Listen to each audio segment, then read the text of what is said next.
This week on Camera Talk, we got Leica Man in Vietnam back for another visit. And this week we're looking at something might be considered a little off the wall to most people because of its price tag. This is the Leica Noctilux 50mm 0.95. You could buy a car for what you pay for this thing. Maybe not a Mercedes or a Beamer, but you could still buy a car. So we'll get together, come on down with me, and we'll figure out why this is the price that it is, if we can even figure that out at all. So grab something to eat, grab something to drink, get yourself comfortable, and bring a loved one, and we can all discuss this together. So come on down with Leica Man in Vietnam.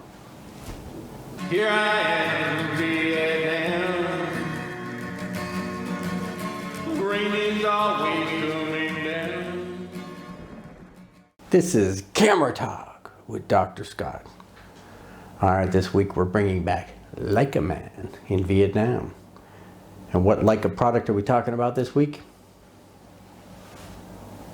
The Noctilux 50mm 0.95. That's right, I have one, folks, and that's what we're going to be talking about this week.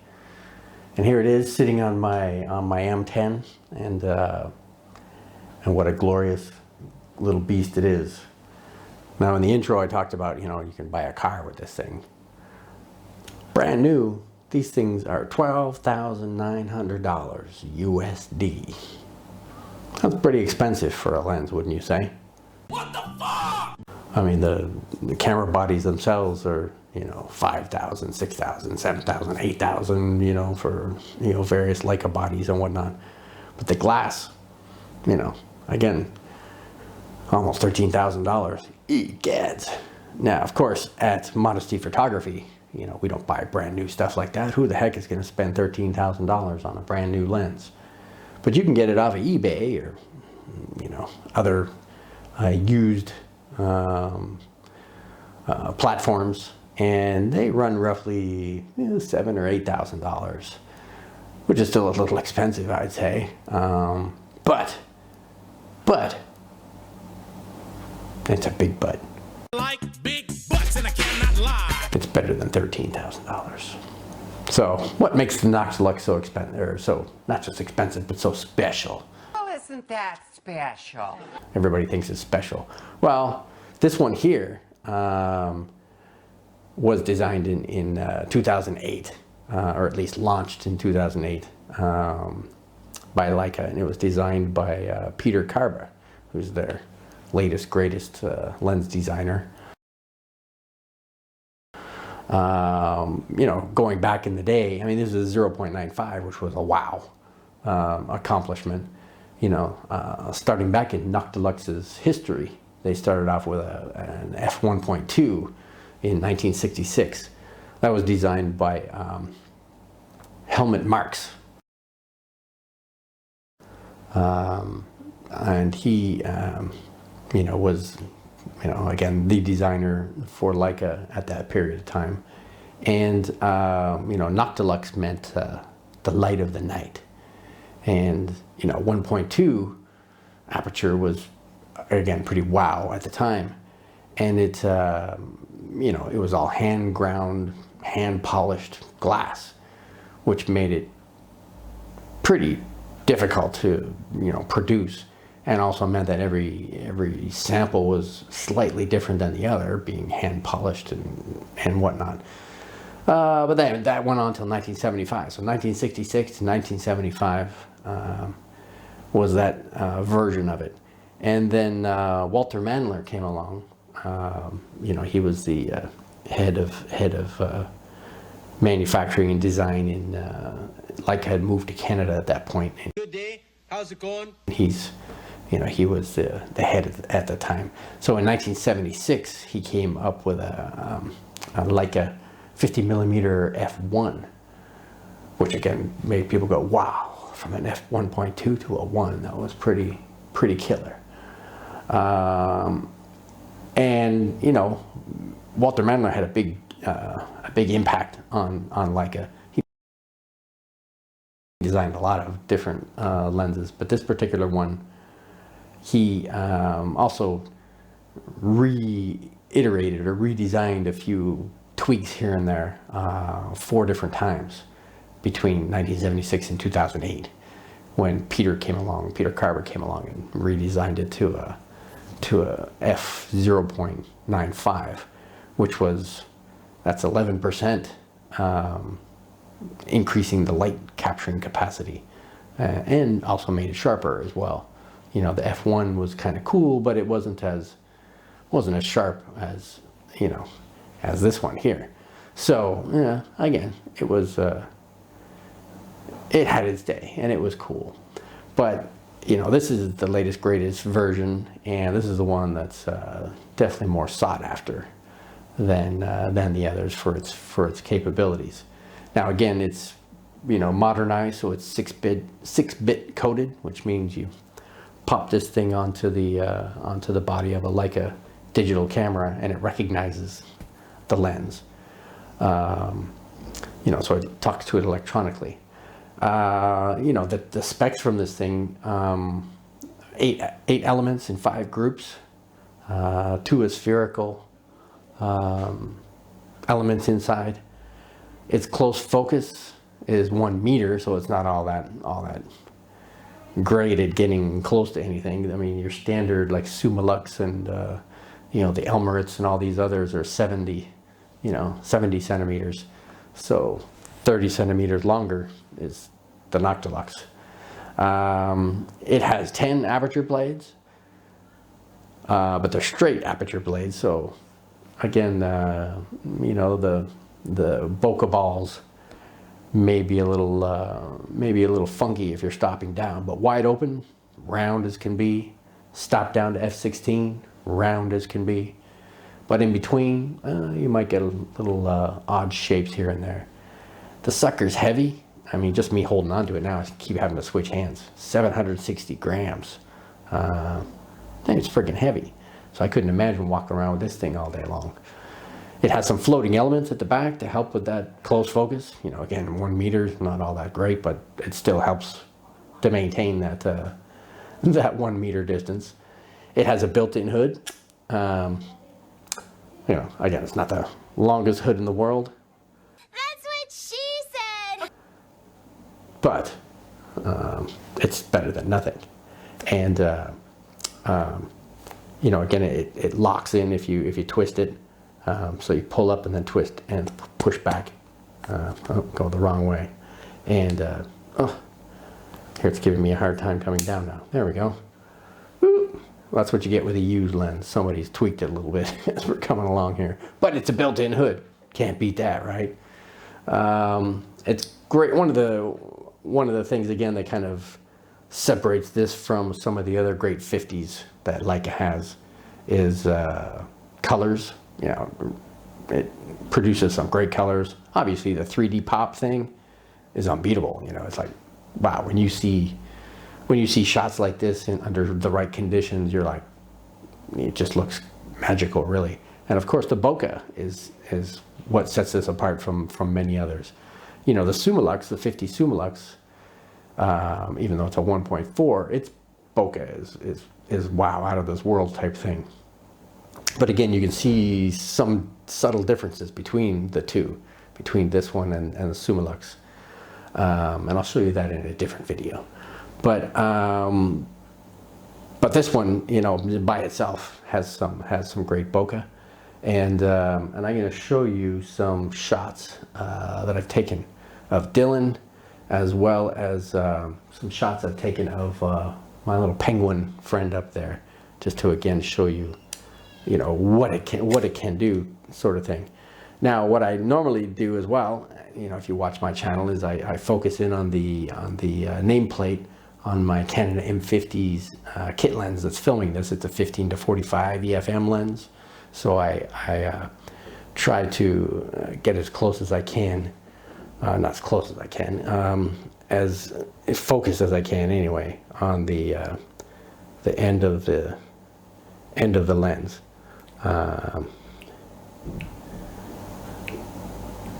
And let me see.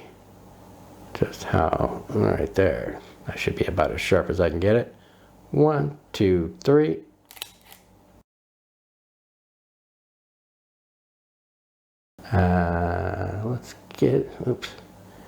Let's get it up to 5.6. And get that in focus here. All right, that looks like it's relatively in focus. 1, 2, 3.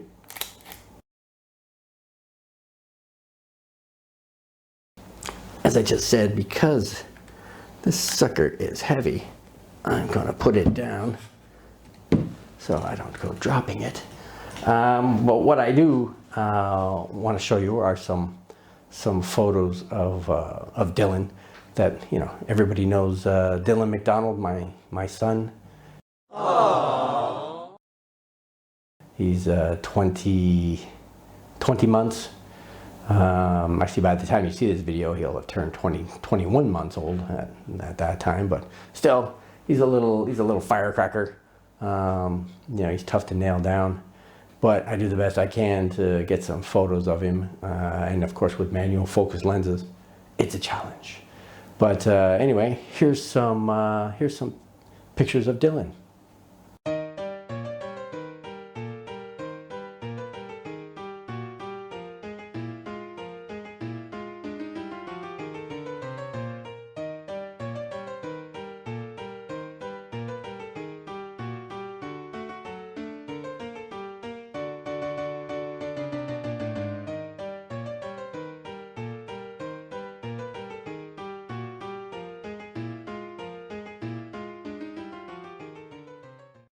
And here's some, also some pictures of other things too. Obviously, you didn't tune in just to see Dylan, even though some of you may, because he's a cute kid.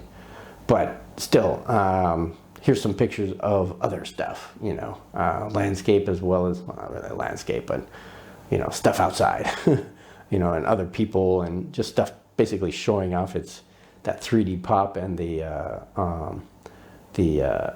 out of focus background. The quality of that bokeh. So anyway, let's take a look at that.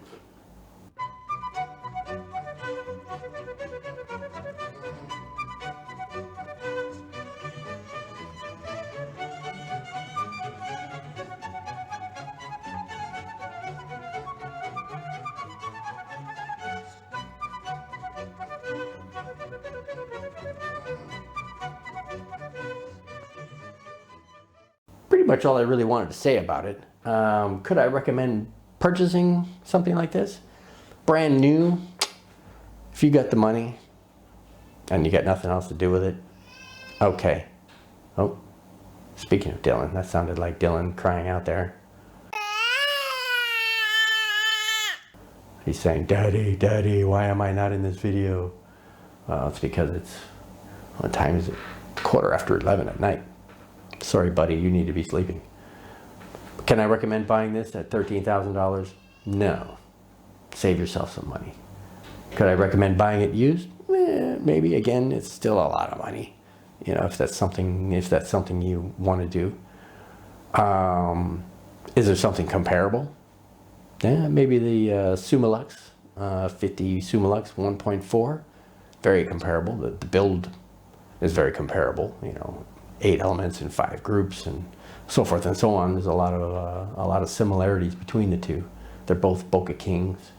But if you want a 50 0.95, one of my recommendations might be something like this, which is my TT Artisan 50mm 0.95. I'll do a video comparing these two a little later. But this one's only $600, brand new. Woo! How is that even close? So of course I know, Leica users out there maybe, oh my God, that's sacrilege. How could you even say that? All right, let me get the fuck out of here. But like these aperture blades, actually there's more blades in this thing, and they're curved, so they make nice round bokeh balls all the way through the transition. So anyway, we'll visit this bad boy later. One of the other things too, for being $13,000, it's a plastic lid. Plastic.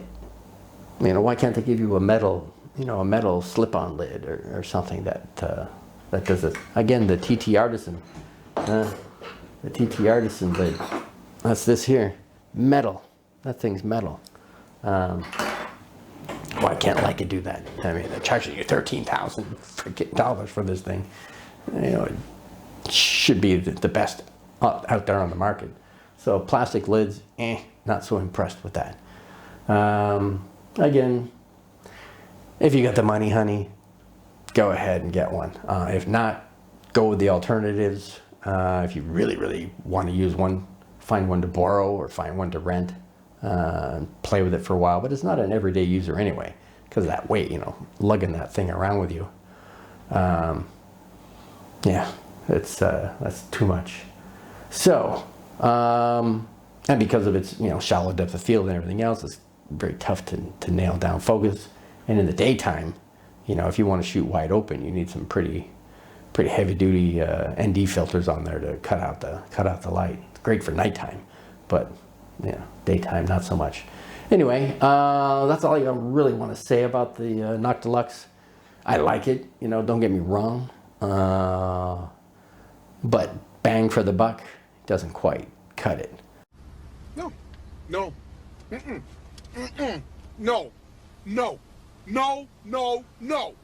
I don't see the value of $12,900 in that. So, anyway, you know, if they offered it for $5,000, $6,000, $7,000 maybe, I could see going for it, but not for what it is. Anyway, that sounds like a sad moment to end on, right? But it is a Leica lens, and as Leica Man in Vietnam, can't beat that, right? So, what else I want to say? Little plug for Luminar, Luminar AI. Luminar Neo, you know, some great software. Everybody should be editing their photos anyway. A little tweak here and there makes the world of difference. And Luminar is great because it's a one-stop shop. A little slide here and there. Their artificial intelligence is kind of giving Lightroom and Photoshop and everybody a run for their money. They're like playing catch up, going, "Oh crap! Look what Luminar is doing. We better do something to catch up with this." Holy crap! Their latest one, Neo, just coming out, has has 3 new features. You know, it has Powerline Removal instead of having to paint out all the power lines and click and remove them and hope for the best. This, you just click on Remove Power Lines, and it actually analyzes your photo and looks for the power lines and gets rid of them for you. Cool. Spots, dust, that kind of stuff. You know, if you got a dirty sensor, little spots out there before you'd have to, again, paint them out, click, click, click one at a time. This, again, analyzes. Click, one click, boom, gone.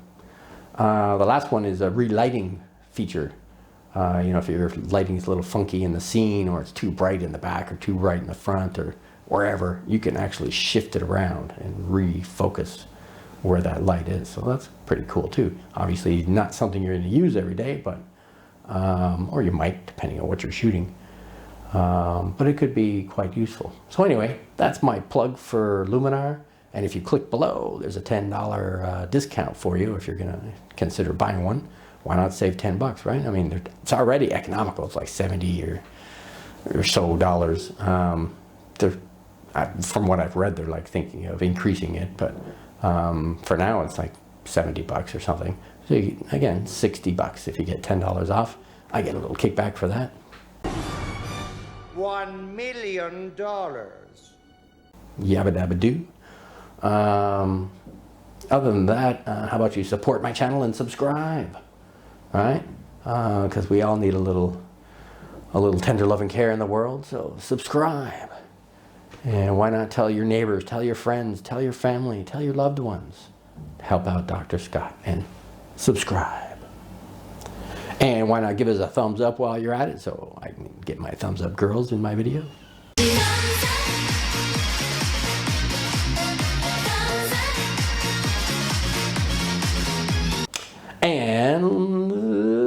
should I say? I think stay safe out there, right? Oh, Dylan's a little crybaby, isn't he? He's like, well, that's because Grandma's staying over tonight. So my wife and I digress just a little bit. My wife and I went off to get our booster shot, so I got a Pfizer shot in the arm here. So, oh, actually, I'm starting to feel a little tender on that side too, but that's normal. Anyway, yeah, I think that was pretty much it. So remember, here at Modesty Photography, we're all about sharing tips and tricks and stories and lenses and vintage stuff and whatever else we can share with you. You know, that's what we're all about, because hey, this was Camera Talk with Dr. Scott. And so you come on back next week and we'll do it all again. You know, like I said, I wanted to compare this with maybe with my TT Artisans, maybe with my Summilux. You know, see kind of, again, $13,000. Is it really worth that? So come back and see. So take care, have a great day, have a great week, and we'll see you in the next video. All right? So bye-bye. Here I am, Vietnam.